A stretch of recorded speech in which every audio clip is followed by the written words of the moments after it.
Well, I said I was going to do it, and here we are.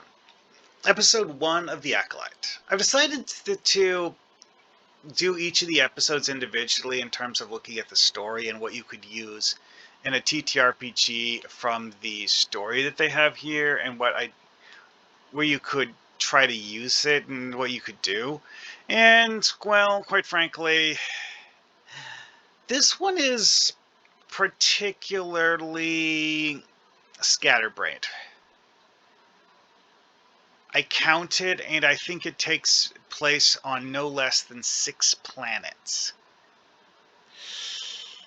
Yeah, that's a fun twist. Maybe it was only 5.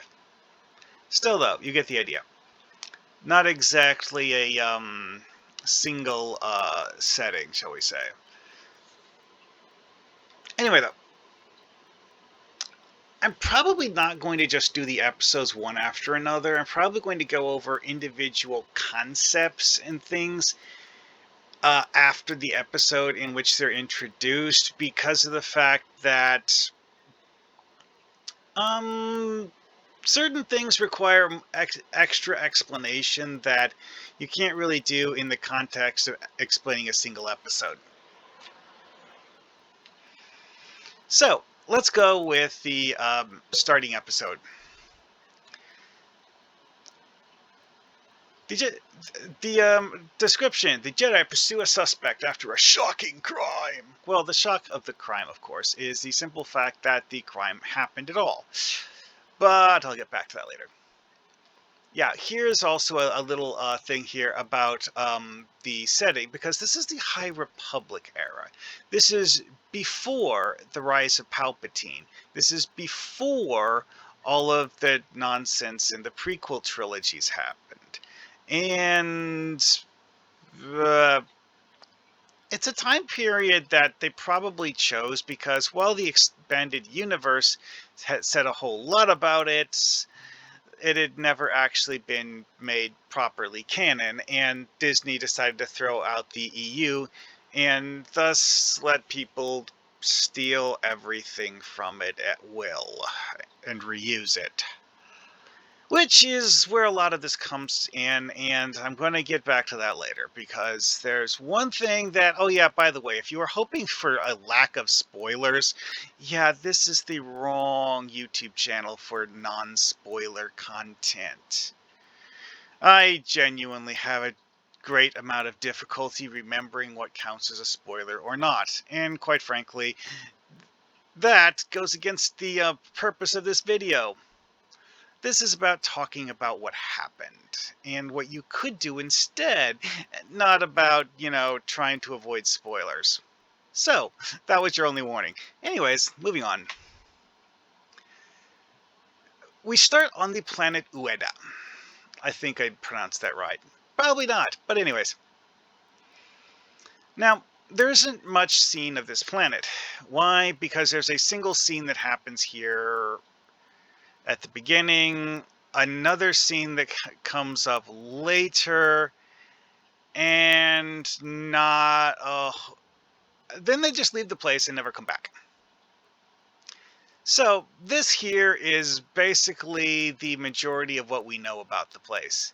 It's a vaguely Japanese-inspired town or city on this island or promontory or whatever. It kind of comes across as a trading hub, but that's literally all we know about it. It has this place called the Lomi Uski Noodle Shop, which kind of sort of fits the cantina theme that they often use in Star Wars, where some public place where people often come for food and or entertainment, blah, blah, blah, blah, blah. This place seems to be mostly just food and drink, though.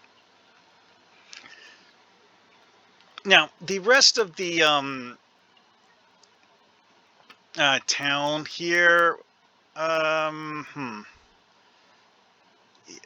yeah, there's not really a whole lot to know about it. Anyway, so the main purpose of this is that in the bar, this is where May has a fight with Indara, and Indara gets killed in the end. later on, when the Jedi are investigating Indara's death, they uh, stop by and look around, I think, and that's like the last time we see it. Then after that, okay. One thing I feel like pointing out here is that I'm not really going to try delving into the specifics of the way things look. I'm going to try to go with the concepts that are being expressed, or what I believe the concepts being expressed are, could be, or should be, maybe more than one of those, because this is about what you can do um, with this and not, what it actually literally is in the TV show, because who cares about that when you're adapting something for a TTRPG? Anyways, the fight between May and Indara is one of those things where someone demonstrates that they're clearly a better fighter and is thoroughly winning. Although in this particular case, Indara is clearly not fighting to kill. May does weird things, taunting her. It's like, oh, Jedi wouldn't use a lightsaber unless they're planning to kill their opponent. It's like, yeah, that was bullshit. That's just one of those things. It's like, you're lying, aren't you? Anyways, though, Indara ends up dying because May used the fact that she's fighting in a restaurant slash bar as a way to temporarily distract Indara and thus kill her. The exact specifics of how she kills her are something that I'm going to get back to later, because of the fact that the series does a very simplistic way of setting things up and doesn't really think ahead very well. And yeah, I'm going to have to get back to that. I'm definitely going to have to get back to that. Anyways, so after that's done with, May leaves the scene of the crime. The barkeep talks to the Jedi, trying to uh, explain to them what happened, and you have a scene shift to where Osha is, working as a mechanic. Why? Well, that's actually an interesting thing, because by Trade Federation rules, um, only droids are allowed to fill the mechanic role. And it's actually extremely rare to see anyone who isn't a droid doing it, because, quite frankly, it's dangerous. Droids don't need to breathe. Therefore, you can have a droid on the outside of your starship and, do stuff. And droids are kind of, sort of expendable. I say kind of, sort of, because Star Wars doesn't really explain things like whether you can back up a droid's personality, or in case the droid gets exploded or something, but whatever. Anyways, moving on. That's a completely different discussion, and droids are actually a very minor component of this, although there is one major plot point that comes up later involving the pip droid that Osha has. But that's later. Yeah, Osha has a pip droid that she uses to do most of her actual work, because the pip droid is apparently, its primary purpose is being a multi-tool, but due to its size, it really doesn't actually have the ability to go around and to do all of this stuff. Unlike R2-D2, it can't just, go for miles across the desert and relocate itself. Can't do that. It needs to have a person carry it around. Like at all. Okay, whatever. Different droid models do different things for different reasons, I guess. Like R2-D2 doesn't need to talk. C-3PO does, because C-3PO actually has as one of his programmed functions being a translator. Pip droids don't, though. Actually, the whole translator thing is something that's going to come up in a later episode, too. You just realized that. Whatever, I'll get to that later. Anyways, so OSHA as a mechanic is basically just like a hired grunt. She's not really a particularly skilled mechanic.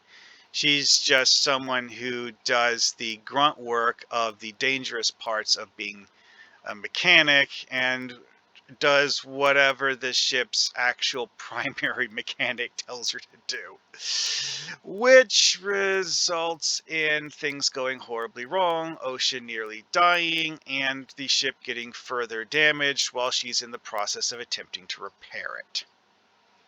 Great, fun, not, but anyways. And after that, well, and the part of this though is that she has some sort of flashback to when she was a child and before she left Brendok.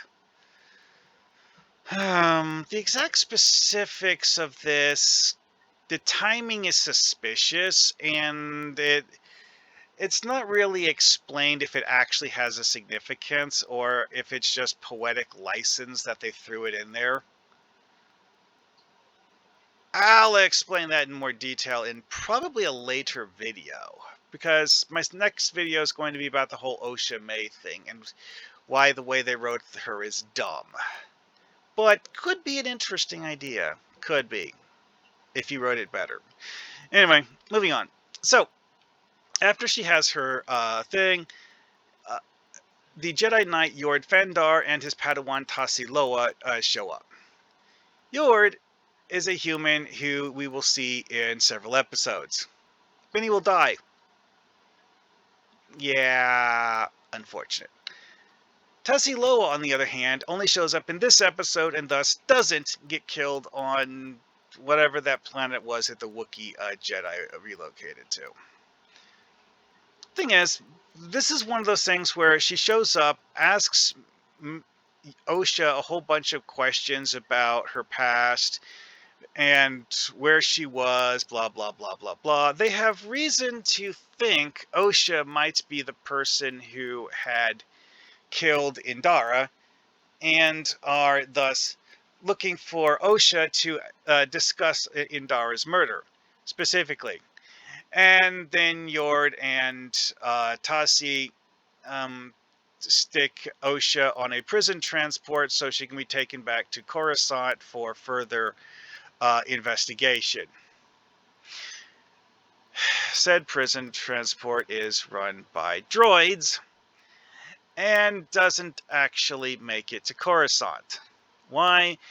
Because one of the other prisoners is a cyborg who rather easily hacks one of the droids and forces it to crash. Oh, also, the ship that OSHA was on was being run by the Nemoidians, who are actually one of the more expansive and powerful alien races in this particular time period. I'm not actually sure what their status is post-Empire, but I don't know. They're probably not like exterminated or something. Might be fun to look up, or read the rest of this wiki article.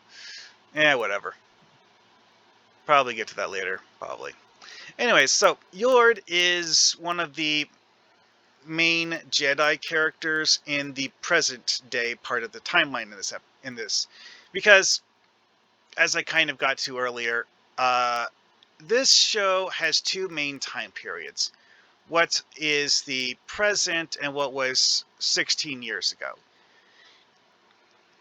This episode starts off with things that are the beginning of the present day part of the timeline, and all of the past stuff is presented as flashbacks, but it's like fully in the moment flashbacks, so it's just showing you what happened, not having someone tell you what happened through artful narration. Anyways, so Yord doesn't really do a whole lot of stuff. I said he's one of the more prominent Jedi characters. Well, there's not actually a whole lot of characters in this show as a general rule. So him being one of the more prominent ones isn't saying as much as you would think it is. Anyway, so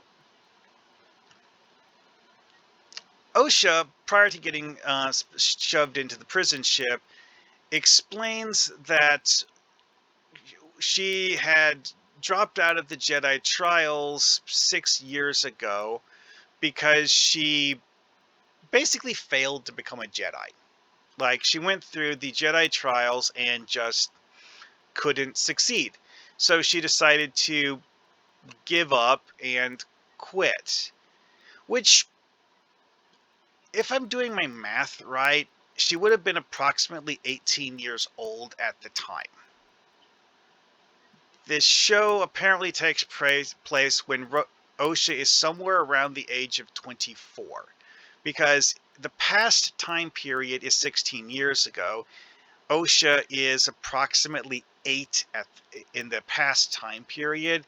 So Osha in the present time period would be 24-ish. And the point when she left the Jedi would be 18. And the Jedi High Council thought that she was a bad choice to become a Jedi in the first place, and made an exception for her because of the fact that they just didn't know what else to do with her. Which, yeah, special circumstances, special whatever stuff. That will be covered later. And that's about it. It's like, there was a special reason for her becoming a Jedi. The Jedi Council thought she was a bad choice for a recruit. She washed out of the Jedi, or the... Actually, in one of the later episodes, Osha specifies that Osha chose to leave the Jedi and give up on becoming a Jedi because it wasn't working, and that she felt like a failure as a Jedi. And this apparently means that, the Jedi were willing to let her keep on doing whatever, trying to be a Jedi, even if she stays as a Padawan for, 40 years or something. Whatever. That is actually an interesting thing that comes up, is that being a Padawan is about demonstrating a level of skill with the Force. Being a Padawan means that you have some ability to use the Force. Being a knight requires you to pass certain trials in order to demonstrate that you are skilled enough in using the Force to be a knight. Osha apparently didn't. Anyways, so, Loa and Yord are investigating Indara's death. Osha claims that she was doing her mechanic job at the time, and thus can prove that she wasn't there. They shove her on the prison ship anyways, and tell her that they'll keep that in mind, or something later while they're investigating.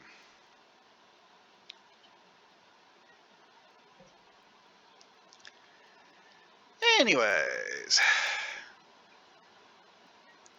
at the Jedi Temple on Coruscant, we have a group of the other new characters and a whole bunch of extras who might as well not be there. They're just kind of sort of decoration.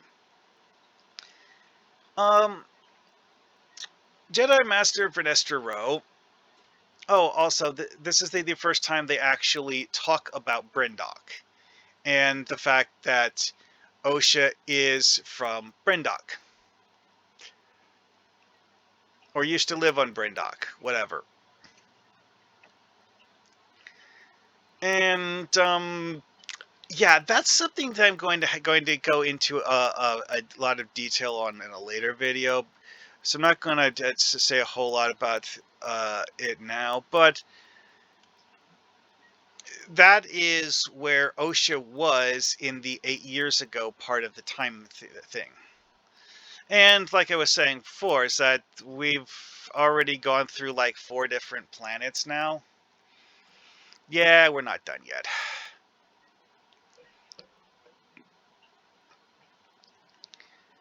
Yeah, because this part here is mostly just like set up for like the ongoing plot arc of OSHA is special. And it's mostly here to introduce the characters, which in a TTRPG, introducing characters by having them doing scenes that aren't connected to each other actually works reasonably well. Because you have different people doing different things, then they come together. As a narrative device, it's actually something that works pretty well for introducing characters in a TTRPG.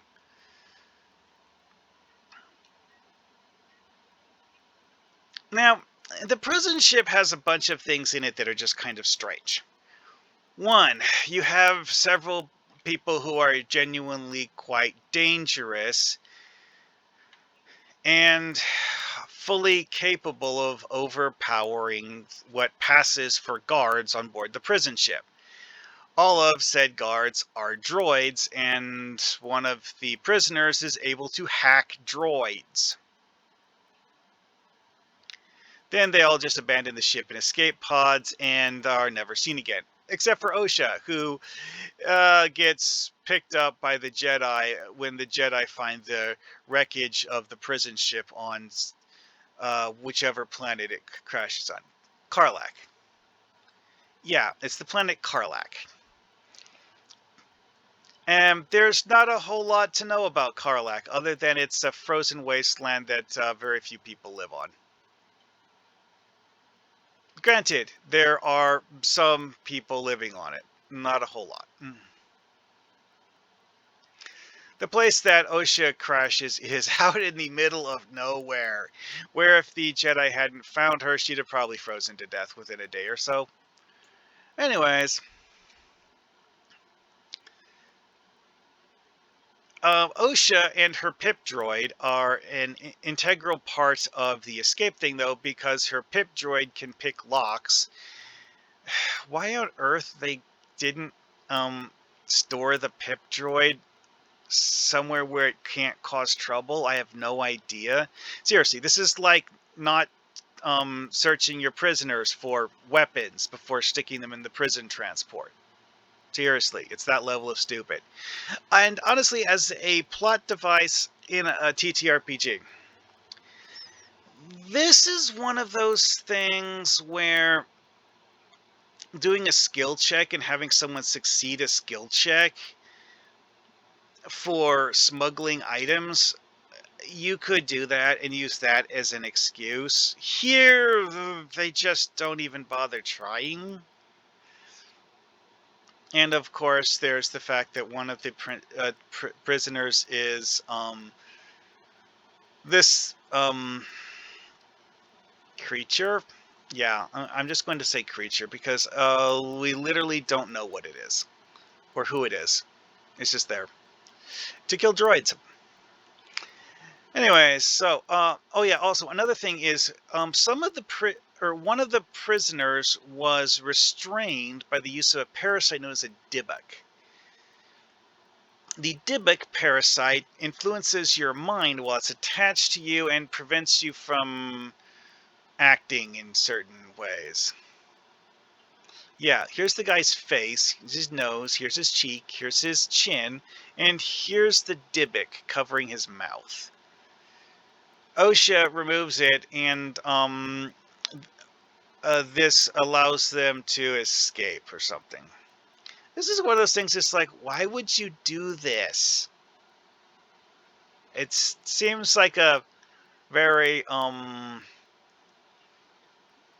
haphazard way of restraining people, but whatever. Anyways, after that gets done, is all of the other prisoners leave Osha to die on board the ship and run away, never to be seen again. The Republic sends probe droids looking for the ship. The probe droids find the wreckage, and Sol goes to Karlak to find Osha personally. And he brings Jeki Lon with him, and then they go find Fandar, and who is in the middle of doing laundry, and then they, get annoyed at him for being half naked when he was, doing laundry. Yeah, that scene made no sense to me. Whatever. To be honest, that's the sort of thing I could imagine someone throwing into a TTRPG as a joke that like one person at the table thought was funny, and then the rest just kind of like groaned about and then went on with the game. So this part here is kind of sort of like putting together a party of players to go do a task, which in this case would be finding a fourth player character. Because, yeah, Jeki, despite being a Padawan, is actually one of the more significantly used characters. Oh yeah, this would be Jeki.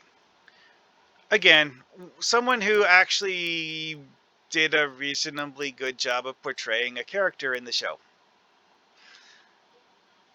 The fact that she's listed as a hybrid is strange to me because Star Wars doesn't usually do hybrid races.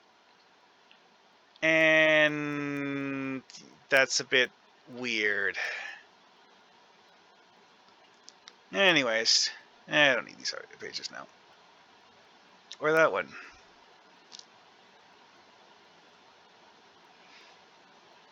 I'll get back to this one later. Anyway, so, while Osha is unconscious in the wreckage of the prison ship, she has a weird dream talking to May. We later find out that this is actually some kind of telepathic mind gestalt thing where May and Osha were dreaming at the same time and their minds just synced so that they could communicate with each other. Osha then learns that it is in fact May that killed Andara, and thus she can now tell the Jedi what actually happened to Andara despite the fact that Osha wasn't there. The logic behind how this works, yeah, I'm going to get back to that in the video about May/Osha, because there's a lot. And then, of course, we have the things like Jeki and Sol hunt down Osha on Karlak. They eventually find Osha on Karlak, and then once they get to they're like, okay, mission complete, we're done now. Like, seriously. That's basically the gist of it, is that Fandar and Jeki inspect the wreckage of the ship. Sol manages to find Osha, and after Sol finds Osha, he's like, yes, it was May that did it. It was, even though we've thought she was dead for 16 years. Yes, of course, that makes perfect sense. Let's go tell the Master Jedi what we have learned. And they go back to Coruscant with Osha. In the meantime, May is talking to her master, whose face she hasn't seen because he's wearing a scary helmet. He gives her some interesting things, telling her that being an acolyte, a good acolyte, means you can kill a Jedi without using a weapon, which is a plot point that gets repeated over and over again with no explanation of what the heck he actually wants her to do. Realistically, what he actually wants her to do is to kill someone using the Force directly, and not just like stabbing them to death or cutting them down with a lightsaber. He wants them to actually kill someone using the Force. It's not explained why. Okay, this whole thing about how killing the dream, again, that's not explained. It's just there. Now, the location where this happens in the show, it's referred to as an unidentified or unknown planet. However, the fact that Darth Plagueis shows up in the end, and the fact that this is a place where you can mine cortosis, has caused a lot of people to conclude that it's meant to be Baldemnik, because Plagueis actually lived on Baldemnik at some point in the novels, and Baldemnik is a place where you can, in fact, mine cortosis. The fact that they're in some isolated cave on a seacoast is probably because Baldemnik is a populated planet whose inhabitants are not fond of strangers. So they're hiding from the population of Baldemnik on this rocky seacoast area that is largely abandoned, but does apparently have a mineable vein of cortosis. Oh yeah, by the way, cortosis, dangerous stuff in its ore form. Living in a cave with cortosis ore veins on the walls is hazardous to your health. Touching it, touching its raw ore form can apparently kill you. Just touching it. Yeah, I'm not going to try to explain that one. Anyways, and that was the ending of this episode.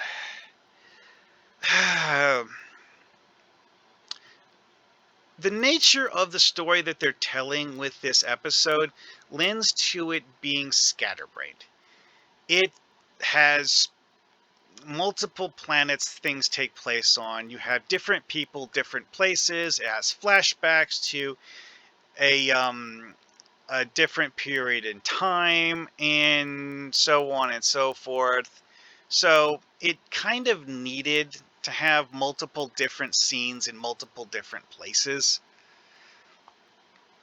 But as a starting point where you're establishing new characters and